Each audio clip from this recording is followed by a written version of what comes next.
Perhatikan tiga kondisi oli berikut agar mesin mobil maupun motor awet dan minim biaya perawatan.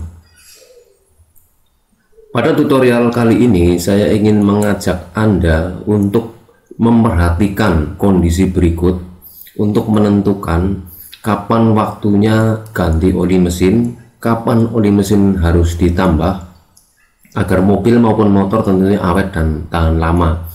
Karena untuk menentukan ini semua ada patokannya, ada acuannya, tidak sesederhana yang kita pikir. Maka saya bikinkan diagramnya ini supaya lebih mudah dipahami. Jadi langkah yang pertama saya akan menjelaskan pokok intinya dulu yang sering ditanyakan adalah kapan waktunya ganti oli, kapan waktunya oli harus ditambah. Yang pertama, bagaimana oli harus diganti, itu kondisinya seperti apa. Jadi awal mula untuk mengecek oli mesin Anda tentunya harus paling utama adalah cek posisi dipstick oli mesin. Oli mesin yang sudah keluar indikatornya baik di upper, di tengah maupun lower, ini akan menentukan kapan oli harus ditambah, kapan oli harus diganti. Untuk pertanyaan yang pertama, kapan oli harus diganti? Oli harus diganti itu yang paling utama adalah waktu atau kilometernya sudah tercapai, warna olinya sudah hitam, itu olinya harus diganti. Itu kondisi yang pertama. Kapan oli mesin harus ditambah? Nah, pada saat Anda cek dipstick oli mobil atau motor, posisinya sudah di lower ya. Perhatikan ini ya, posisi sudah di lower, warna olinya belum hitam, artinya dia warnanya masih bening, warnanya masih kecoklatan tapi bening ya, mengkilap. KM-nya belum tercapai. Itu Anda cukup hanya dengan menambahkan oli mesin sampai posisi dipstick di tengah, kembali di tengah, itu sudah cukup. Anda nggak harus ganti oli mesin. Nah, jadi di tutorial yang paling awal ini saya sudah jawab tadi kapan waktunya ganti oli mesin jika KM sudah tercapai atau warna olinya sudah hitam. Itu yang paling inti. Untuk waktunya ini, waktunya sudah tercapai atau belum, kalau memang warna olinya sudah hitam ya harus diganti.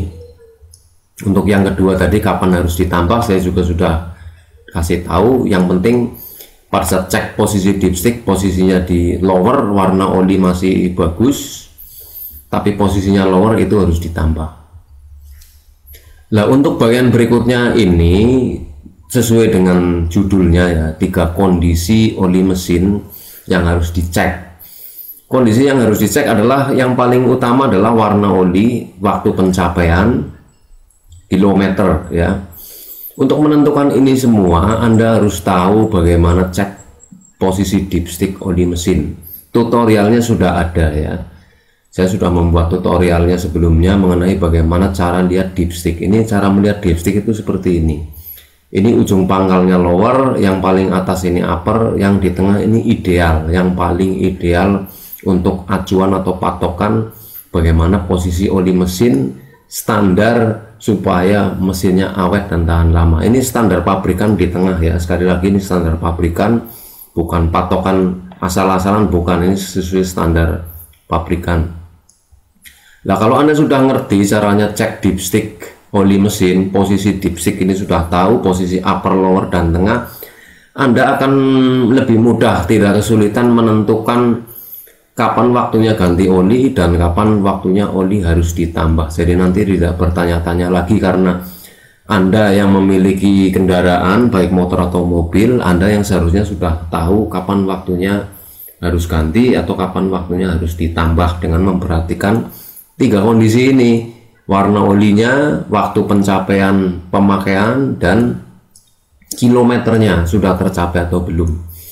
Nah, tiga kondisi ini adalah tiga kondisi yang paling krusial, paling menentukan. Anda harus teliti, harus cek setiap saat dari posisi dipstick. Pada saat dipstick sudah dikeluarkan ya, pada saat dipstick sudah dicopot, Anda juga bisa langsung tahu posisi upper, lower, tengah, dan warna olinya. Ini yang paling penting, warna olinya Anda harus perhatikan, Anda sebagai pemilik mobil ya.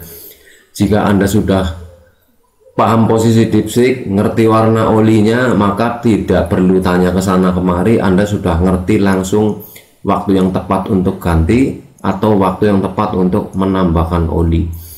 Dengan memperhatikan 3 kondisi ini saja, dijamin mesin mobil Anda awet dan minim biaya perawatan, sebab telat ganti oli juga efek sampingnya nggak bagus ya buat mesin, perawatannya jadi mahal.